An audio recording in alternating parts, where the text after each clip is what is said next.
Hey guys, welcome back to the WODdoc Project 365, episode 1810.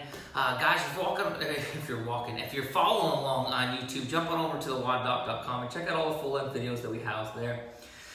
Today we're doing is talking about ankle flexibility, ankle mobility, specifically increasing dorsiflexion through forefoot mobility, okay? We look a lot at the posterior aspects and elements of the lower extremity, and we mobilize them pretty well. We overlook sometimes forefoot mobility and how it aids to getting ourselves a little bit more dorsiflexion, okay? So let's first go over just the anatomy of this real quick. If I'm in this position here, when we think about things like dorsiflexion, we're thinking how well can we drive our knee? How well can we drive our knee over top of our toe without our heel raising, right? So the better, the more amount of dorsiflexion, which is bringing the toes up towards the shin, the more that we have there, the farther we can drive our heel forward, right? Without it coming up like such, okay? So the element that we always go attack is back here, okay? But what I'm going to suggest to you and what we need to pay attention to more, guys, is how well does the forefoot, that means the front part of the foot, how well does it invert and evert? How well is it pronate and supinate, if you want to be more technical, right? So how well can I go like this, and how well can I go like this? Now, I'm going to suggest that going into a position of pronation is actually important for the forefoot, okay? Because when we drive forward like this, there's only so much room that we can get to.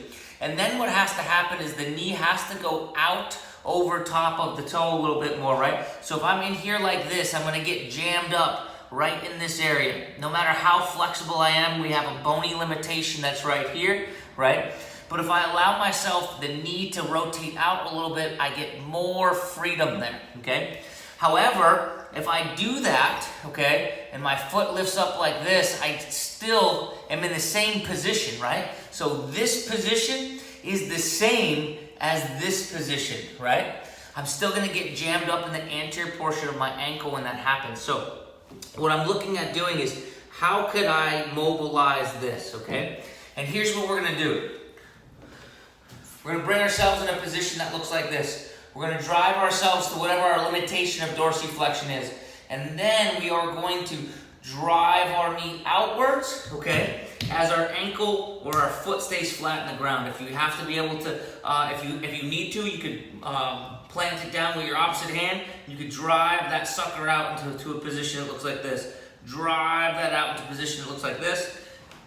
It'll be right here, just like here. Hand on top of the foot so that way it can't pop up. Get to that limitation of dorsiflexion, drive outwards, rather than only mobilizing in a direction like this, okay? So, I'm going to suggest to you to get a lot more lateral mobilization to be able to mobilize the foot, the forefoot, into a lot more pronation. And through that, we should be able to create a little bit more dorsiflexion. Guys, I hope this helps you out. Questions and comments posted below. Otherwise, check back each and every day as we are optimizing function to optimize performance.